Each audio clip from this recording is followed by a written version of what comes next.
Potentia Wealth brings you the Power of Wealthness podcast. 10 and 7. 10 and 7. 10 seconds. That's what they tell us we have to get your attention. 7 minutes.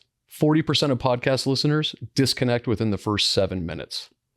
The Power of Wealthness is a different financial podcast. We're not the Ormans or the Ramseys of the world on financial education. We're here to have real, in-depth conversations. We're going to have conversations with experts in education, talking about student experience. We're going to talk to experts in dementia care and memory care and how caregivers can support their loved ones even better. We're even going to talk to cybersecurity experts to make sure that we not only protect you and your assets, but your loved ones as well. It's at this point where you like, share, and subscribe so you never miss an episode. My name is Todd Barney with Potentia Wealth. My name is Kevin Swanson, and you're listening to the Power of Wealthness podcast. So Kevin, as founder and CEO of Potentia Wealth, we didn't start yesterday. How'd we end up in these two chairs? It's been a bit of a journey. To start off with, I wasn't in this industry to begin with, although I did have my degree in finance and really loved playing with my portfolio in college. Over the next 15 years, I have worked for Fortune 100 companies. I've worked for mom and pop companies. I was in the real estate industry. I built and sold off a company. I built and buried a company, unfortunately, in that order. I've been a consultant to startup companies. So when I sat down and said, hey, what is it that all of my experience can do? How can I have an impact in the world? It brought me to the financial services industry. So I started with Merrill Lynch, and I got total Merrill there. I mean, Merrill Lynch had all of the investments. It taught me the importance of financial planning. And then it had the credit cards and the bank accounts and all the stuff that I really didn't want to deal with. And I certainly didn't like having to push IPOs out to my clients when it really wasn't appropriate. So moved to Edward Jones. Edward Jones was a completely different company. It taught me the power of the community. It was out working. Instead of in a big box at Merrill, I was in a small office where I was out in the business association. I was, talking to the businesses and working in the local Rotary and knocking on doors.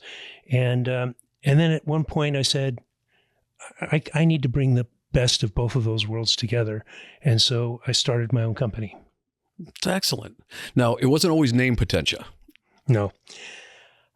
I wanted to create something that was different because I noticed that when I was at Merrill Lynch, when I was at Edward Jones, and even with my own family's money, that it was so difficult to try to understand what my professional team was telling me. I would go talk to my tax preparer who was trying to manage my taxes for this year. And then I would talk to a financial advisor that was trying to manage my finances for a 5 to 10 year period or retirement maybe. And then I would talk to my estate attorney who was looking at the end of life for me or how to transfer wealth to my beneficiaries. Those are three very different time horizons. And along with those different time horizons, each of them had their own vernacular. I mean, I needed a dictionary just to go through and figure out what it was they were saying. And when I talked to my financial advisor and they say, you need to, if you want to understand the impact of this change we're making on your portfolio, you need to go talk to your tax guy.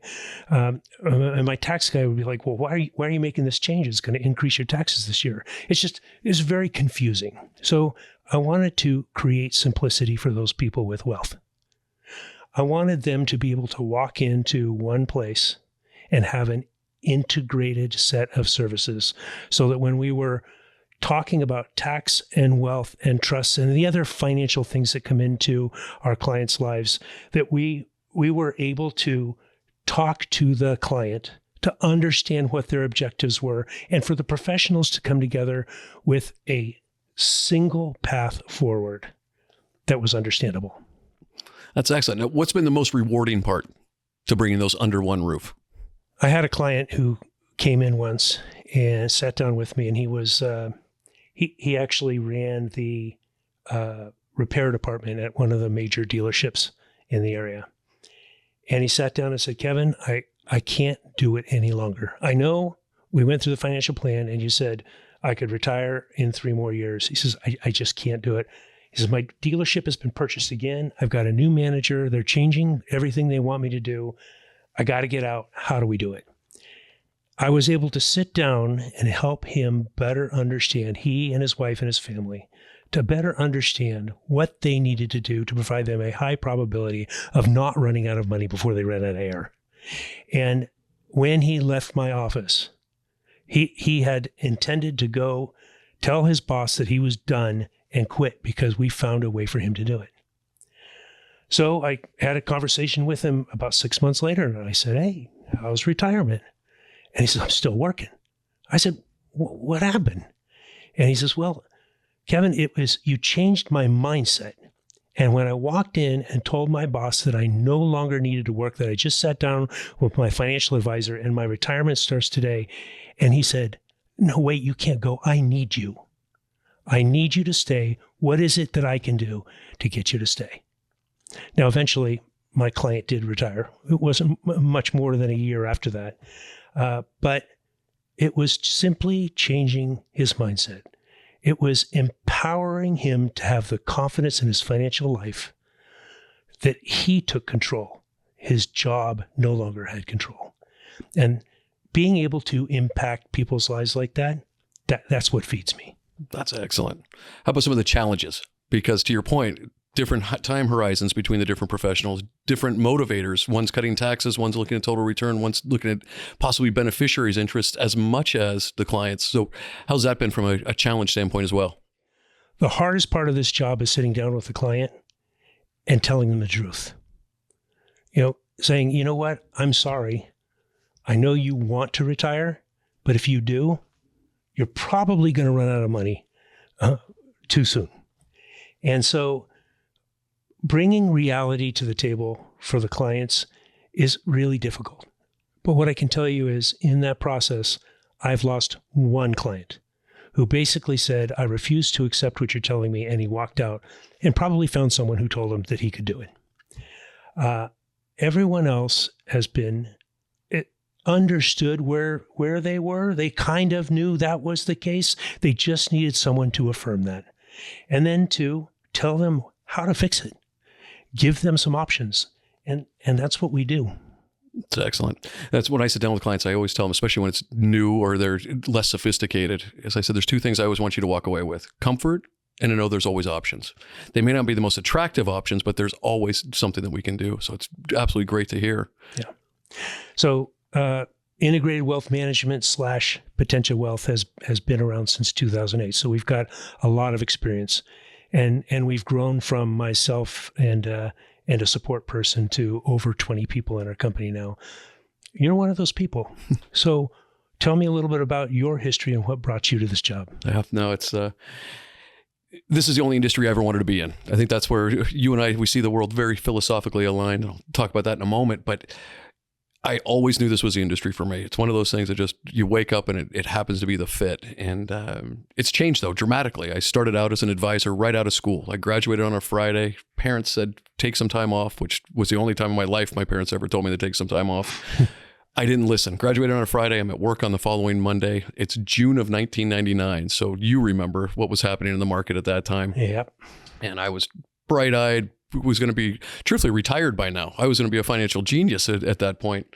And what was interesting was I was sitting at a bank in Santa Barbara where I went to school, and I was a bank advisor at that time. The banks said, we're more trusted than the wirehouses and traditional stockbrokers. So we want to get anybody licensed that wants to. And so I was fortunate to be one of those.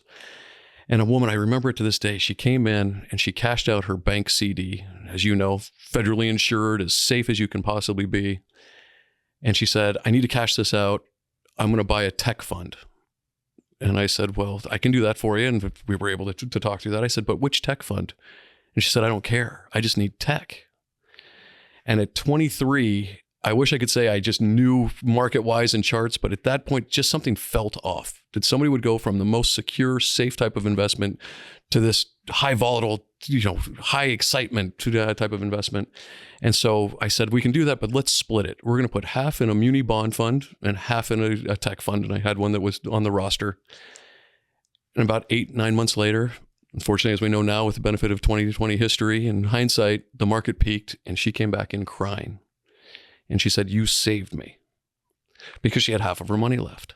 And so from that moment, I knew this was the area to be for that impact. I then transitioned and went and worked on the asset management side, because that's the piece that excited me as being younger and wanting to go throughout the industry and see what the leading money managers did. So I worked for some of the largest in the entire world and specialized in stocks and bonds and those pieces.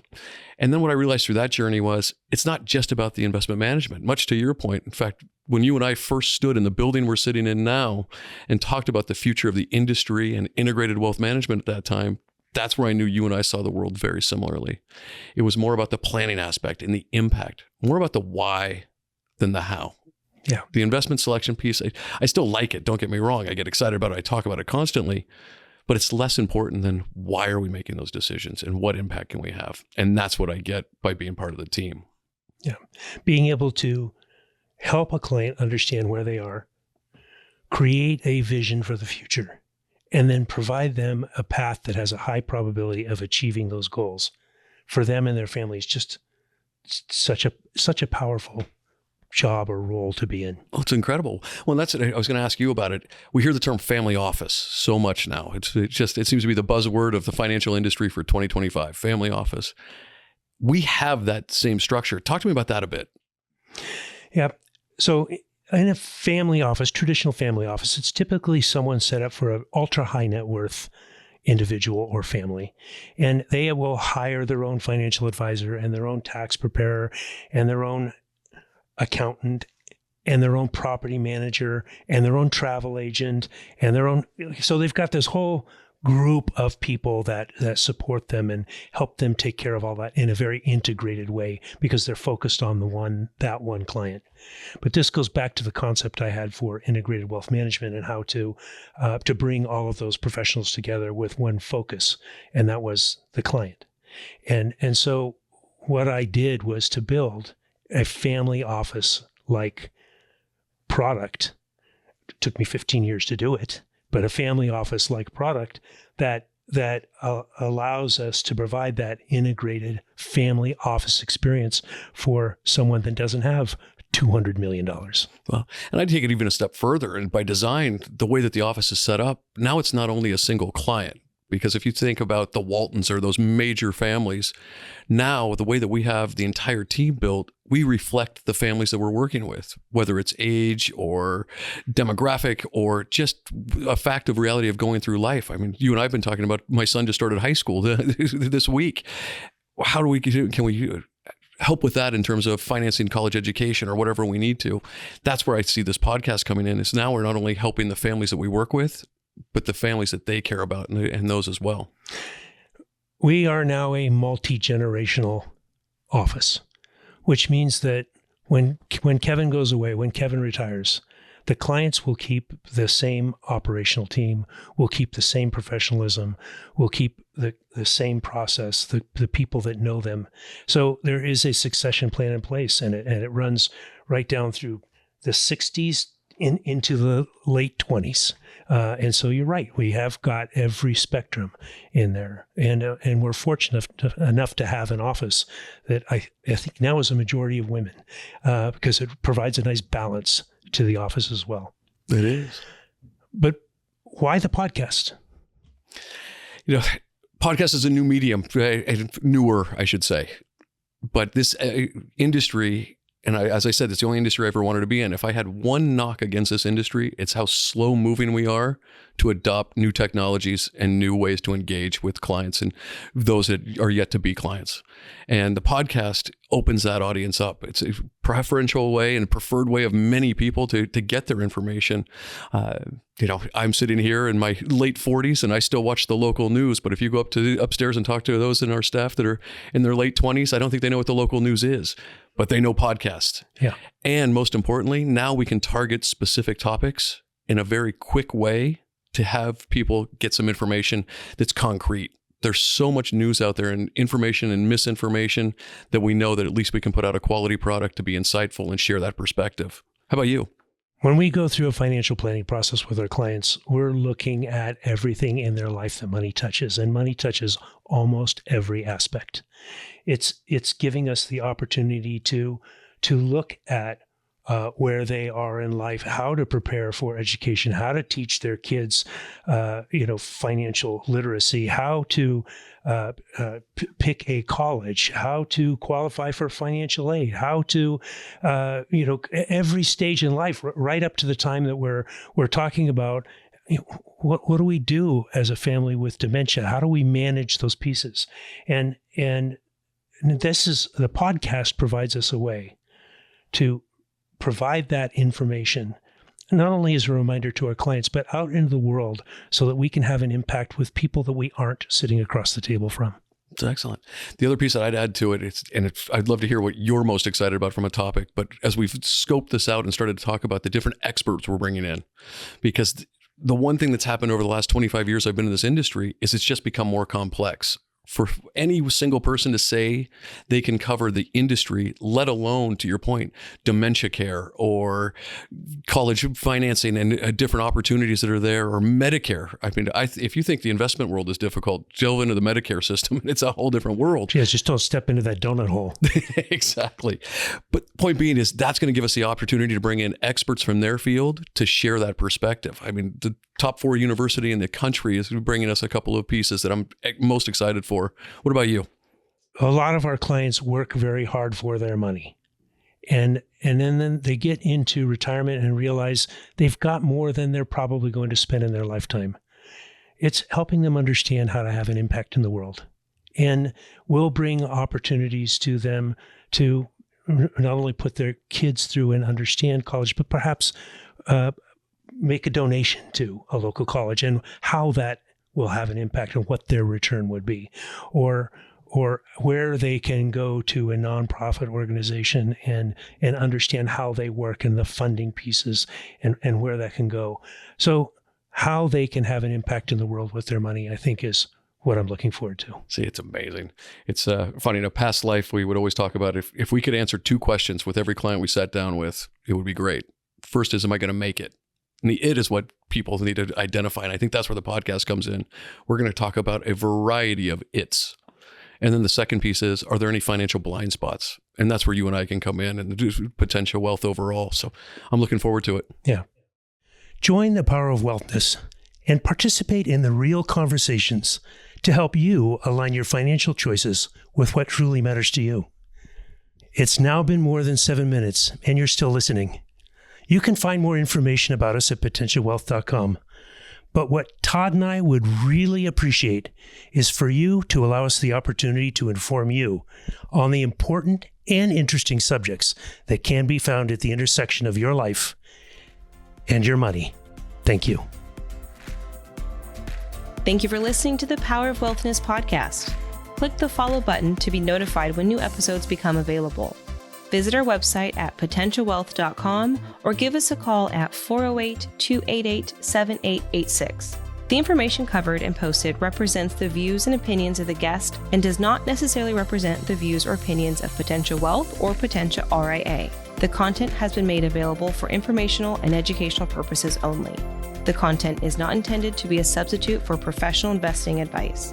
Always seek the advice of your financial advisor or other qualified financial service provider with any questions you may have regarding your investment planning. Investment advice offered through Potentia RIA LLC, a registered investment advisor.